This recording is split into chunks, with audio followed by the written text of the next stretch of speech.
Picture the busiest train station in the world at rush hour. Hundreds of thousands of people pouring through turnstiles, shoulder to shoulder, moving at full speed. Now picture a camera above every gate, scanning every face in 0.3 seconds, matching it against a database of millions of images, without a single person stopping, swiping, or showing an ID. This is not a scene from a sci-fi film. It is Tuesday morning in Tokyo, and it is only the beginning of what Japan has quietly built around its entire population. Japan is a country of 124 million people, with the third largest economy on Earth and one of the most technologically advanced societies ever built. It also has a problem that is driving every major policy decision the country makes. Its population is the oldest in the world.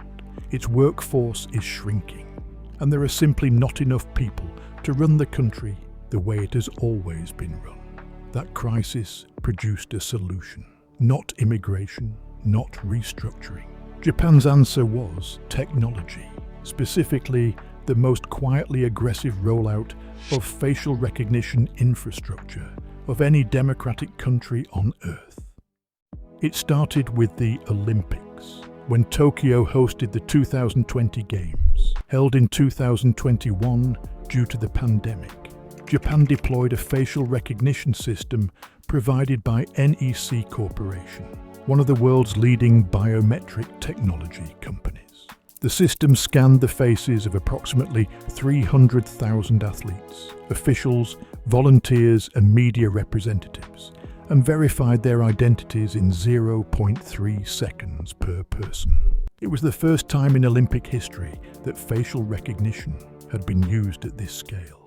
The stated goal was security and efficiency. The unstated result was that Japan had built, tested, and proven a nationwide biometric infrastructure and had no intention of dismantling it when the Games ended. As one analyst observed at the time, major sporting events consistently paved the way for permanent surveillance infrastructure in host countries. Japan was no exception. The cameras stayed, the systems expanded. Here is where things get concrete, and where most people outside Japan have no idea what is actually happening. By the end of fiscal year 2024, Japan had rolled out walk-through facial recognition turnstiles across multiple major train lines. The Yamanote-Yukari-Gaoka line in Chiba Prefecture introduced facial recognition boarding in June 2024. In April 2025, Keisei Electric Railway, which serves more than 50 million passengers per year, on the route from Narita Airport to central Tokyo, launched facial recognition gates for reserved seats, allowing passengers to pass through without tickets or IC cards. Osaka Metro began testing the system at its stations in preparation for the 2025 World Expo. The technology works like this. You register your face once through an app. From that point, every gate you approach scans your face, confirms your identity, and lets you through in under a second. No ticket, no card, no interaction, just your face, recognized by a machine before you have even broken your stride. JR East, Japan's largest railway operator, which moves millions of people daily through the Tokyo metropolitan area, announced trials at stations on the Joetsu Shinkansen line, with technology supplied by NEC Corporation at one station and Panasonic Connect at another. The system can identify registered users even when they are wearing masks or glasses. That detail is worth pausing on. A system that can identify you through a mask, at full walking speed in a crowd of thousands. Where are you watching this from? And would you register your face to skip a ticket queue? Tell me in the comments, because the answer to that question is dividing Japan right now. The train stations are only the most visible part of what is being built. Japan's convenience stores, and there are approximately 56,000 of them across the country, more per capita than almost anywhere on Earth, have been piloting facial recognition checkout systems since 2018. NEC provided technology for unmanned store trials where cameras track what customers pick up, charge their registered accounts automatically, and flag shoplifting in real time. No cashier, no checkout, no interaction. You walk in, take what you need, and walk out. The system handles the rest. This matters because Japan's labor shortage makes unmanned retail not a novelty but a necessity. With fewer young workers available every year, stores that cannot automate their checkout will eventually be unable to staff themselves at all. Facial recognition is not being deployed in Japan because corporations want to surveil people. It is being deployed because there are not enough people to do the jobs that need doing. That context does not eliminate the privacy concern. It does explain why the rollout has faced far less public resistance in Japan than similar systems have faced in Europe or the United States. Subscribe if you want a channel that explains what is actually happening in Japan, not the tourist version, the real version. Subscribe now. Now here is the part that most coverage of Japan's facial recognition expansion leaves out entirely. The legal framework around all of this is only just catching up. Until very recently, Japan's Act on the Protection of Personal Information, the country's primary data protection law, did not categorize biometric data, including facial recognition images, as sensitive personal information.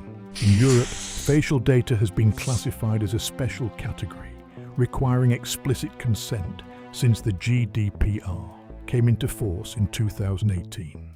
In Japan, until 2026, it was not specifically categorized at all. What this means in practice is that for years, companies deploying facial recognition cameras in train stations, convenience stores, sports venues and office buildings were operating in a grey zone. The law prohibited misuse of personal information in general terms, but it did not specifically address what a company could or could not do with a database of faces collected from millions of daily commuters. In April 2026, Japan's cabinet approved an amendment to the data protection law that for the first time creates a specific category called specific biometric personal information, which includes facial recognition data. Under the new rules, organizations must publicly disclose how they use facial data. Individuals have expanded rights to request deletion, and the opt-out mechanism for third-party sharing is prohibited. New enforcement powers include fines and injunction orders. The amendment is expected to take effect in 2027. Until then, the existing systems operate under the old rules. The tension this creates is not hypothetical. Japan's government has simultaneously said it wants to be, in the words of the Digital Transformation Minister, the easiest place in the world to develop AI apps, while also introducing new protections for biometric data. These two goals are not necessarily compatible. Loosening the rules for AI development, while tightening the rules for facial data, creates a legal environment where companies building AI systems can use personal data more freely, but systems specifically using face images face new restrictions. For ordinary people in Japan, the practical reality is this. Your face is already in multiple databases. It is in the immigration system at Narita Airport, where facial recognition has been used at customs since before the Olympics. It is in the train systems of multiple major operators. It is in the security systems of thousands of retail stores. It may be in the systems of your employer, your bank, or your building's access control. None of these systems necessarily share data with each other, but none of them are currently required to tell you exactly how long they keep your face or who else they share it with. What do Japanese people actually think about this? The answer is more nuanced than the Western privacy debate tends to assume. Japan is a society that has historically placed collective efficiency above individual privacy in ways that make direct comparisons to European or American attitudes misleading. In a 2023 survey, a majority of Japanese respondents said they were comfortable with facial recognition in public spaces if it improved convenience and security. Resistance has been vocal, but minority, focused primarily among privacy advocates, legal academics, and people who have studied what similar systems have enabled in China, where facial recognition is used to track dissidents, enforce social credit systems, and monitor ethnic minorities in real time. Japan is not China. Its legal and political systems are fundamentally different, but the infrastructure being built is infrastructure. And the lesson of every surveillance system ever built is that what it can be used for and what it is currently used for are not the same thing. J.R. East actually tried facial recognition surveillance once before and discontinued it in 2021 after public backlash. The new system is framed entirely around convenience and consent rather than security monitoring. Whether that framing holds as the technology embeds itself more deeply into daily life is the question that Japan's privacy advocates are asking, and that the 2026 legal amendments are only beginning to answer. Do you think convenience is worth giving up your face? And does it matter if you never consciously agreed to give it? Leave that in the comments. Here is where Japan stands in 2026. The most advanced facial recognition train gates in the world operate in its cities. Its convenience stores are moving toward checkout-free retail at scale. Its airports have used biometric processing for years. Its legal framework has just created for the first time specific protections for the facial data at the center of all of it. Protections that will not take full effect until 2027. Japan did not set out to become a surveillance state. It set out to solve a labor shortage, streamline a crowded public transport system, and prepare for a future with fewer people available to do the work that needs doing. Facial recognition solved all three problems efficiently.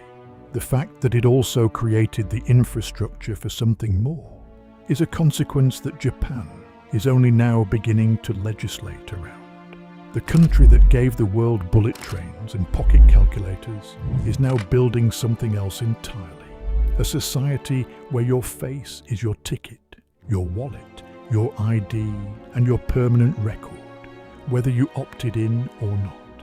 Whether that is progress or something else is a question Japan is still in the middle of answering.